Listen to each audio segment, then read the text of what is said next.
사실 제 중심 관심사는 대한민국이 바로 서는 거고요. 또 교회 목사로서 한국교회가 제 역할을 감당하는 것, 거기 있습니다. 특정 정당을 무조건 지지하거나 특정 정당을 무조건 싫어하거나 사실 그런 차원이 아닙니다. 자, 예를 들어서요. 이명박 대통령 때 슈쿠크 법안이 통과될 뻔했습니다. 샤리아 금융이죠. 우리나라는 말레이시아에다가 원자력 발전소를 수출하고 또 말레이시아 쪽에서는 샤리아 금융을 받아들이고 이때 제가 전면에 나서서 반대를 해요. 왜냐? 이 이슬람 금융은 굉장히 무섭거든요. 이런 걸 끌어들이는 것은 절대로 바람직하지 않고 대한민국 국익에도 손톱만큼의 도움이 되지 않거든요. 이런 거는 막아내야 돼요. 국민의 한 사람으로서 또 목사의 한 사람으로서 잠잠할 수가 없는 거죠. 그 다음에 박근혜 대통령 때 어떤 일이 있었냐면은 할랄 단지 조성을 전국적으로 이렇게 펼쳐나가려고 이런 적이 있었어요. 이런 부분은 잘못된 겁니다. 지지하고 지지 않고 간에 하나님의 말씀에서 어긋난다. 또 대한민국이 국익에 마이너스가 된다. 이럴 때는 반대하고 목소리를 내야 됩니다. 그러니까 맹목적으로 지지해도 안 되고 맹목적으로 반대해도 문제가 생길 수가 있는 거죠. 그래서 할랄 단지 반대 국민대회가 열렸어요. 이때도 제가 강사로 사람들 많이 모이는데 그 앞에서 왜 할랄 단지 조성을 반대해야 되는지 제가 목소리를 열심히 높였었습니다. 그렇게 할 수밖에 없는 거죠. 절 보고요. 더불어민주당에 대해서 특별히 악감정이 많으냐고 너무너무 미워하느냐고 묻는 분들이 있어요. 그런 차원이 아닙니다. 나라를 해하고 대한민국에 도움이 되지 않을 뿐만 아니라 한국교회를 파괴하고 하나님의 말씀에서 어긋난 것을 많이 진행할 경우에 그럴 경우에 목소리를 낼 수밖에 없고 특별히 더불어민주당이 심각할 만큼 문제점들을 많이 드러내기 때문에 목소리를 많이 내게 되는 겁니다. 예를 들어서 사립학교법 개정안이 통과가 되죠. 국회의석 수가 많다 보니까 지멋대로 막 통과를 시킨단 말이에요. 이 사립학교법 개정안이 어떤 역할을 합니까? 예를 들어서 기독교 학교가 있어요. 미션스쿨이라고 그러죠. 이 미션스쿨에는 이사회가 조직이 되고 이 이사회에서 교원 임명을 합니다. 다시 말해 교사를 뽑는 거예요. 근데 이 권한을 어디로 넘겨버리냐면요, 교육감에게로 넘겨버리는 거예요.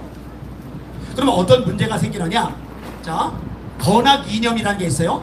기독교 신앙을 심어준다. 말씀에 입각해서 아이들을 가르친다. 이런 분명한 학교의 건학 이념이 있는데 교육감이 악감정을 가지고 저 미션스쿨을 망가뜨려야 되겠다. 그래서 신천지를 내가 저 학교에 교원으로 임명해야지.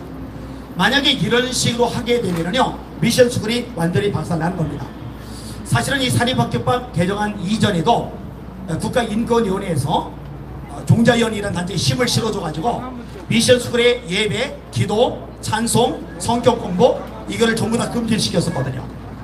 그래서 이 사립학교 연합 사무총장님 만났을 때 요 얘기를 들으면서 이게 생각보다 심각하다. 미션스쿨이 다 박살났구나. 이런 것들을 느꼈던 적이 있습니다. 자, 아무튼 공고육이 이렇게 되다 보니까 어떤 현상이 생기느냐, 교회들마다 의식을 가진 목사님들이 또 교계 지도자 되시는 분들이 안 되겠다. 신앙교육을 제대로 시키자. 역사교육을 제대로 시키자. 진리교육을 제대로 시키자. 그래서 대안학교들을 만들어요. 그래서 대안학교들이 꽤 많이 만들어졌거든요. 상당히 활성화되었거든요. 근데 올해 1월 14일에 대안학교법을 또 통과시켰어요. 정신 나간 거죠. 그러니까 대안학교조차도 손아귀에 쥐고 자기들의 입맛대로 좌지우지 하겠다는 겁니다. 이게 더불어민주당이 했던 행태입니다. 어디요? 남인순 의원실 앞에서 제가 시위도 했었는데 건강가정기본법 개정안 이따 이제 자세하게 언급드릴 거예요. 제가 짧게 연결해서 설명을 좀 해드릴게요. 남인순 의원이 발의자인데 가족이 되려면 남자와 여자가 결혼을 해요. 그럼 가족이에요. 아들을 낳고 딸을 낳아요. 그럼 가족이에요. 아들이 안 태어났어요. 딸이 안 태어났어요. 또는 태어났지만은 어려운 아이들을 입양해서 사랑을 베풀고 싶어요.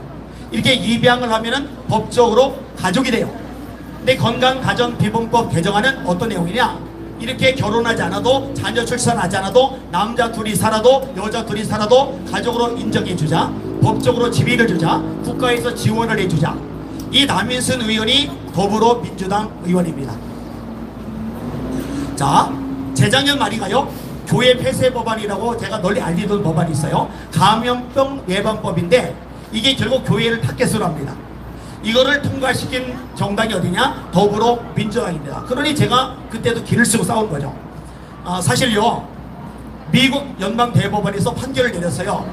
코로나19 방역보다 종교활동이 우선한다. 수정헌법 1조에 의거해서. 다시요. 코로나19 방역보다 종교활동이 우선한다. 수정헌법 1조에 의해서. 그래서 네바다주 같은 데서는요, 예배 인원을 제한하고 폐쇄했던 것에 대해서 보상하는 판결까지 나왔어요. 사실 저희 교회도 이거는 아니다 싶어서 저희 교회가 따로 우리 교회를 4번 폐쇄시켰거든요. 그래서 이 폐쇄에 대해서 금천구청을 내성으로 고소를 했는데요. 정권이 바뀌어서 그랬는지는 모르지만 판결이 어떻게 났느냐? 우리 교회를 폐쇄시킨 것이 위법이다. 이렇게 판결이 났어요. 이거는 정말 획기적인 겁니다. 좋은 판례를 하나 만들어 낸 거예요. 근데 이제 구청에서 포기를 안 하고 항소를 해서 지금 항소가 진행이 되고 있는데 제가 볼 때 항소에도 같은 결과를 만들어 낼 수 있으니까 판단이 이어집니다. 우리 대한민국에도요, 헌법에 보장된 자유들 있잖아요. 자, 예를 들면 집회 결사의 자유. 이거 문재인 정권에 완전히 짓밟혔잖아요. 그 다음에 표현의 자유. 이거 완전히 짓밟혔잖아요. 그 다음에 종교의 자유. 이거 완전히 짓밟혔잖아요. 헌법의 종교의 자유가 예배의 자유가 명시되어 있는데 하위법인 감염병 예방법에 의해서 상위법인 예배의 자유를 짓밟아버린 거예요. 이 부분에 대해서 언제고 책임을 물고 제대로 된 결과를 만들어낼 필요가 있다고 생각됩니다. 미국은 이 결과를 만들어냈어요. 우리나라도 만들어낼 필요가 있습니다. 이거를 주도한 당이 어디예요? 더불어민주당이죠. 뭐 이따 나올 테니까 자세히 얘기는 안 해요. 주민자치기본법. 이것도 민주당이 통과시켰잖아요. 여러분 보세요. 주민들이 할 일이 많은데 주민총회가 있고 주민자치위원회가 있는데 여기에 누가 주로 관여를 하느냐? 좌파 성향 가진 사람들이 주로 관여를 하는 거예요. 그 지역에 사는 주민만이 아니라 그 지역에 있는 회사에 다니는 직원, 그럼 전교조죠. 그 지역에 있는 학교의 교원, 그러면 전교조죠. 그리고 아이들까지 여기에 들어갈 수 있도록 권한 행사할 수 있도록 법안을 만들었단 말이에요. 그럼 전교조에 의해서 영향을 받은 아이들이 또 이 주민총회 같은데 합류를 해서 목소리를 내고 결정을 낼 수 있단 말이에요. 이거를 어디서 통과시켰어요? 역시 더불어민주당입니다. 여러분, 이상민 의원 포함해서 여기 이상민 목사님 말고 이상민 의원 포함해서 24명의 의원들이 평등법 발의했잖아요. 한 명이 무소속이고 23명이 더불어민주당. 6개월 후에 박주민 의원이 차별금지법안 발의했잖아요. 더불어민주당 의원입니다. 그러니까 더불어민주당이 미워서 정치 성향 때문에, 정치 이념 때문에, 국민의힘을 지지하기 때문에 더불어민주당을 공격하는 게 아니라 매번 악법들을 만들어내는데 이 악법들을 만들어내는 주체가 누구냐? 더불어민주당이니까 이걸 어떻게 지지하고 어떻게 내버려두고 어떻게 방관하냔 말입니다. 그래야 안 그래요? 안녕하세요. 이거 잘못된 겁니다. 명백히 잘못된 겁니다. 교과서건도 그래요. 국정교과서 나올 때 제가 관심이 많았어요. 그때 교과부 차관을 만났습니다. 몇 사람이 같이 만나서 제 서재 안에 그때 만들었던 국정교과서 제가 다 가지고 있어요. 근데 교과서에 문제들이 많은데 이슬람은 평화의 종교로 포장이 되었고, 여러분 기독교는요, 우리 대한민국이 근대화될 때 핵심 역할을 합니다. 여러분 연세대학교, 숭실대학교, 이화여자대학교, 현대식 교육, 이거 교회가 한 겁니다. 교회가. 오산학교, 교회가 있죠. 거기 민족 지도자들 많이 일어났잖아요. 그것뿐만이 아니죠. 의료시설, 광해원, 세브란스 병원, 이거 기독교가 다 한 거죠. 금연, 금주, 조언, 풍습 없애는 거, 여자들 무시당할 때 한글 가르쳐준 거, 한글 보급한 거, 이게 교회가 있죠. 그러면 역사 교과서에 정직하게 제대로 기술이 되어야 되는데 이런 내용들이 예전 교과서에서는 많았는데 어느 시점인가 이게 싹 빠져나가고 기독교는 교세를 확장했다. 요것만 주로 들어가 있어요. 반면에 타 종교, 특별히 불교에 대해서는요, 굉장히 많은 것들이 들어가요. 호국 불교로서. 자, 이런 부분들에서 손을 볼 필요가 있는 거죠. 그 다음에 가정에 대한 개념도 마찬가지고 동성애에 대한 개념도 마찬가지고 이런 것들이 잘못된 개념들이 많이 들어가고 있어요. 그런데 그 당시에 국정교과가 통과가 안 됐어요. 왜 통과가 안 되느냐? 이 좌파 집단이 목숨을 걸고 이걸 말리는 거예요. 싸우는 거예요. 왠지 알아요? 이 교과서가 중요하다는 걸 그들이 알아요. 교과서를 통해서 아이들이 배우고 아이들이 계속해서 반복적으로 듣다 보면은 거기에 영향을 받아요.